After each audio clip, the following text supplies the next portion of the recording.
já vai se espalhar pelo país inteiro, mas já perdemos o certificado de área imune a sarampo. E aí zika, chikungunya, enfim, é uma coisa inexplicável para um país como o nosso, que tem recursos. E isso nos apanha, e eu termino, que eu acho que eu já passei de qualquer razoabilidade, é como é que a gente sai de onde estamos para lá. Eu sinto nos auditórios uma angústia muito grande.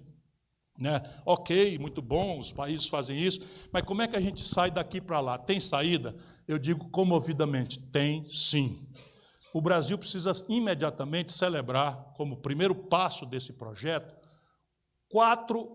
a percepção de que os 4 grandes motores conjunturais de ativação da economia brasileira estão enguiçados.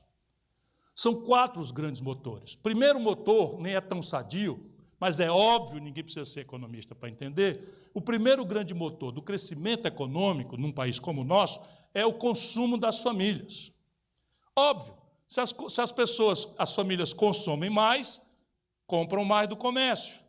O comércio compra mais da indústria para ter o que vender. A indústria, sob encomenda, produz mais e compra mais matéria-prima.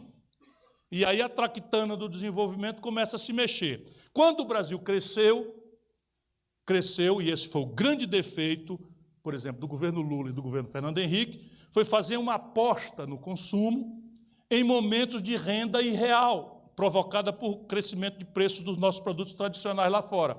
E aí o país cresceu o consumo enquanto destruía a produção. Resultado, nós passamos a importar crescentes volumes, e aí quando os preços internacionais dos nossos produtos, minério de ferro, petróleo, caem, a gente quebra. E essa é a explicação. Então, o Brasil tem 60% do crescimento do PIB e consumo das famílias. Como é que a gente pode ativar o consumo das famílias? Emprego, salário, formalização da economia e crédito. Como o emprego parece ser a consequência da ativação econômica e não causa, né, quem veio primeiro, a galinha ou o ovo, onde a gente pode agir? No crédito. Então, você tem 63 milhões e 200 mil brasileiros com o nome no SPC, qual é o problema de você chamar essa gente toda para reestruturar essas dívidas em bases negociais, descontando só os abusos e refinanciando em 36 vezes, com 10% de juro, os bancos do Brasil, Caixa Econômica, ganhariam dinheiro. Nenhum problema, esse projeto estava totalmente estudado e agora a Caixa Econômica vai fazer só com os mutuários dela, que são 3 milhões. Mas é possível fazer para todo mundo. Segundo motor, o investimento empresarial. Como é que funciona? Ora, o empresariado precisa saber, chama-se de expectativas, de que se ele abrir uma fábrica nova sem fechar a velha, ele vai ter mais gente para comprar. Então, a primeira característica, nós no Brasil, nos últimos 3 anos, do desmantelo da Dilma para cá, nós fechamos 13 mil indústrias. A Mercedes de Minas Gerais fechou. O Brasil fechou 13 mil indústrias nos últimos 3 anos e segue dizimando as indústrias. Ora, e a atual estoque de indústrias está operando com 30% de capacidade instalada ociosos.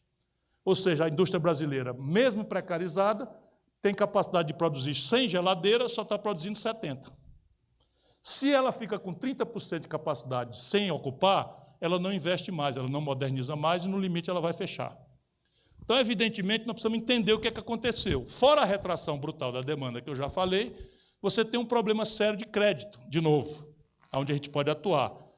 Os empresários brasileiros estão devendo 3 trilhões de reais. 600 bilhões de reais estão já classificados na contabilidade dos bancos como crédito de recuperação duvidosa. Resultado prático, o sistema financeiro retraiu-se todo, ninguém mais renova o papagaio de ninguém. Quem pode quebrar essa inércia não é o mercado, é o governo. Não é dando dinheiro para ninguém, não. Você tem hoje 360 bilhões de dólares de reservas cambiais. Se você fizer um fundo soberano com juro internacional negativo, você faz uma espécie de reestruturação desse passivo, em contrapartida a um programa de reinvestimento, emprego, que você poderia perfeitamente solver esse segundo motor. O terceiro motor é a conta pública. Felizmente, eu já comentei, posso passar mais aceleradamente. Mas por que a conta pública precisa ser sadia? E a velha esquerda mofada e corrompida do Brasil perdeu a noção disso. Simplesmente nós, a esquerda brasileira, não tem mais nenhum compromisso com a saúde fiscal. Ora, A saúde fiscal é a essência de um governo progressista. Por que o Ceará, a gente ganha todas as eleições? Pensa que é coronel? Pensa que eles gostam de chamar porque eu venho de lá? Lá o Ceará simplesmente tem a melhor escola pública do país. E não sou eu que estou dizendo, não. Entre no Google e veja qual é o melhor IDEB do Brasil. É Sobral, a minha cidade. Porque lá, enquanto Minas Gerais cobra 4% do imposto sobre herança, nós cobramos 8%.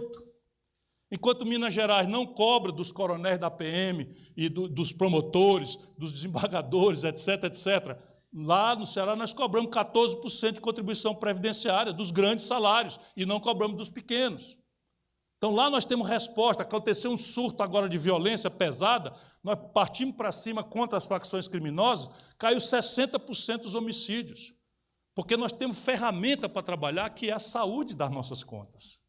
Você imagina o estado de Minas Gerais quebrado, o estado do Rio Grande do Sul quebrado, o estado do Rio de Janeiro quebrado, e um estado miserável do semiárido do Nordeste. É um estado que não se fala em atraso de salário, em picar salário, em não pagar 13º salário, há pelo menos 30 anos. Eu não estou falando para depreciar nada, não. Se lá pode, muito mais pode aqui, que tem uma economia pujante, um povo extraordinário, muito acima da média de politização, por exemplo, do povo do Ceará. E eu falo isso não é por qualquer tipo de jactância, é só para vocês entenderem por que eu tenho confiança de que as coisas podem ser diferentes. Então, a conta pública no Brasil pode ser consertada por aqueles caminhos que eu falei, depende apenas de respondermos a uma pergunta: a que senhor você quer servir? Por quê? Por exemplo, eu não falei, mas o Brasil faz este ano de crise, corte de universidade criminoso. Esse ano o Brasil está fazendo a dispensa de imposto, que existe, a de cobrar o imposto, de 386 bilhões de reais, num ano. Percebe? Você está devendo e porque conseguiu um favor. Não tem critério, não é um negócio assim. Conseguir um favor, um privilégio, a maior parte. Né? Tem algumas coisas até que tem mérito. Mas são 386 bilhões de reais por ano de dispensa de imposto. Se você cobra 20% disso, nós estamos falando em quase 80 bilhões de reais. O corte das universidades, nós estamos falando de 16 bilhões de reais. A que senhor que você quer servir? Essa é a grande questão. E quem manda nisso é a população. E, por fim, para não cansá-los muito mais do que eu já fiz, me desculpe, mas me apaixonei de novo pelo auditório, vocês estão todos atentos, eu mexo aqui, vocês mexem a cabeça, eu mexo aqui, vocês mexem... É muito bom para um velho professor sentir assim que a conversa está entrando. Então, por último, é a questão da política industrial e de comércio exterior. E aqui a minha zanga é mais grave do que todas, porque o Brasil, ao contrário da maioria esmagadora dos países de desenvolvimento retardatário, pode correr o trecho com muito mais velocidade, queimando muito mais etapas do que qualquer outro país do mundo. Por quê? Porque nós não estamos começando do zero. E aí me parece, eu tenho muito cuidado para não ter paranoia, para não ter negócio de conspiração, mas eu também já aprendi que o mundo não é para os inocentes, não é para os ingênuos. E o Brasil é objeto, sem nenhuma dúvida, da cobiça internacional e de uma guerra híbrida. Nenhuma dúvida. Agora, parece que há um cérebro, porque, repare, o quarto motor é uma política industrial de comércio exterior. Na prática é o seguinte: 4 grandes complexos industriais com potencial global, o Brasil já tem. Trata-se de reordená-los e puxar para eles ganharem escala global, na direção daquilo que nós conversamos: superar o atraso tecnológico, equacionar mecanismos de financiamento e ganhar escala por uma política de comércio exterior, de uma diplomacia que lute por regimes de preferências comerciais, etc., etc., etc., tudo na nossa mão, no momento crítico da humanidade em que os Estados Unidos e a China estão numa guerra fratricida, não é fratricida, é uma guerra violenta, que eu espero que não descampe para a violência pura e simples, entre eles, mas a Coreia do Norte, a Síria, o Líbano, a Líbia, o Egito, todos eles estão vendo. Agora o Irã está sob estresse. É uma guerra. E achar que a maior reserva de petróleo do mundo ocidental, que está na Venezuela e no Brasil, vão ficar imunes a essa cobiça, a essa guerra que eles estão fazendo, é ser muito inocente. E aqui estão os 4 complexos industriais, que o Brasil já tem, mas parece que tem um cérebro trabalhando para nos tirar. Primeiro, o complexo industrial do petróleo e gás.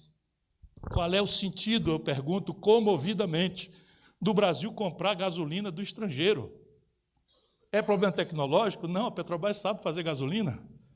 É problema de financiamento? Não, a estrutura de preço da Petrobras é a mais cretina do mundo, porque o custo do barril de petróleo feito no Brasil não passa de $20, já com os impostos. Eles estão cobrando o preço de especulação de Roterdã, que nesse momento passa de $80. Por isso que a gasolina está a R$5 aí na bomba de vocês aqui em Ouro Preto. 4,99, 4,30 e não sei o que e tal, porque nós estamos pagando gasolina em dólar. Qual é a explicação para isso, se não for suborno? Qual é a explicação para isso, se não for suborno? É suborno. E grandes subornos internacionais. Por que o Brasil vai simplesmente destruir a Petrobras, retalhar os pedaços e vender os pedaços de forma desvalorizada? Por que isso? Deixa que eu lhes diga, 80% do petróleo do mundo estão sob controle de estatais. Só 20% estão no controle de um cartel internacional. Por que razão um país que já tem ponderado oficialmente 20 trilhões de reais de petróleo do pré-sal, já cubado, já tudo certificado, internacionalmente reconhecido, ouvindo a conversa? Sabe o que precisa para um projeto desse? Precisa de 1/10 disso. De lá, com 1/3 disso, a gente revoluciona o Brasil. 20 trilhões. Agora descobriram uma reserva maior ainda, já saindo da bacia de Campos e de Santos para Sergipe. O céu é o limite. E estão entregando para os estrangeiros. Nós precisamos lutar, não podemos ficar acomodados atrás do computador. Precisamos quebrar umas vitrines por aí, falando sério. Né? Honestamente, nós precisamos fazer isso. Isso um cara que se elegeu falando em Brasil acima de tudo. Falando em Brasil acima de tudo. Isso é um canalha, traidor da pátria brasileira, em quem faz uma coisa dessa. Há um segundo complexo industrial, o complexo industrial da defesa. Todo país, como o Brasil, gasta bilhões de reais sem nenhuma transparência, porque é um pretexto de ser de defesa, com defesa. Então, nós estamos comprando blindados, estamos comprando foguete, mísseis, baterias antiaéreas, avião, caça, helicópteros militares, corvetas, destroyers, porta-aviões, etc., etc. São bilhões de dólares. E o Brasil, simplesmente, é um de 8 países do mundo que sabe fazer um avião. E com dinheiro público, nós desenvolvemos uma joia que chama-se KC-390, que é um supercargueiro militar, que, na hora que ficou pronto para fazer os últimos testes, uma fila de 20 bilhões de dólares de encomenda se formou. Estes canalhas entregaram a Embraer. Nesta hora dela beber água, entregaram para a Embraer, entregaram para a Boeing, por um valor menor, relativamente, do que se pagou pelo Hotel Copacabana Palace. Um outro projeto enriquecedor desse complexo industrial são os caças Gripen. É um caça ultra sofisticado, que a Suécia, por um momento absolutamente único na história do capitalismo mundial, acanhadinha no seu território, resolveu escolher o Brasil, por um conjunto também de investimentos importantes que nós fizemos com dinheiro público, para transferir o pacote tecnológico inteiro do caça Gripen para o Brasil. Só o capacete, que é um capacete ultraeletrônico, com aplicações civis as mais importantes, está sendo fabricado no Rio Grande do Sul, vai ser descontinuado. O piloto entra, pluga o capacete no avião e simplesmente esquece o avião, fica prestando atenção só na defesa e no ataque, porque o avião faz o resto tudo sozinho, e todo o processo acontece aqui no visor do capacete. Eu vi isso lá, eu fui lá, entrei no cockpit do caça Gripen e tal, e os caras estão apavorados. Como é que fizeram um acordo desse com o Brasil e o Brasil entrega para a Boeing o projeto? Esse projeto também, nós estamos falando de 10 bilhões de dólares. O complexo industrial da saúde, já ponderei para vocês. Prótese, cama de hospital, bengala, cadeira de roda, remédio, ecografia, raio-x, tudo isso o Brasil gasta bilhões. Esse ano, o Brasil está importando, com todo o sacrifício, 18 bilhões de dólares do estrangeiro, desse aparato industrial da saúde. Por que a gente não faz isso com engenharia reversa no Vale do Jequitinhonha e Mucuri? Por que a gente não faz isso num fundão da Amazônia, de base biotecnológica? Nós, no Ceará, nós estamos fazendo. né, uma nova indústria de química que é baseada em biologia e não mais em princípios tóxicos e tal. Esse é o outro complexo. E, por fim, o complexo industrial do agronegócio. A agricultura mais competitiva do mundo, que é a nossa, importa 40%, 45% dos seus insumos do estrangeiro. E agora, com esses canalhas que nos governam, estão licenciando princípios ativos proscritos na Europa. Então, estão licenciando no Brasil coisa que dá câncer em criança. São mais de 80 princípios ativos que foram licenciados em 5 meses de governo. O Brasil é um país saqueado, e nós aqui tudo meio aparvalhados. A nossa grande imprensa cuidando de nos distrair com essas frivolidades todas, né, que nós estamos assistindo. Eu fico muito indignado, mas, como eu queria demonstrar, o Brasil não precisa ser assim. Pode mudar, depende de nós. Obrigado a todos.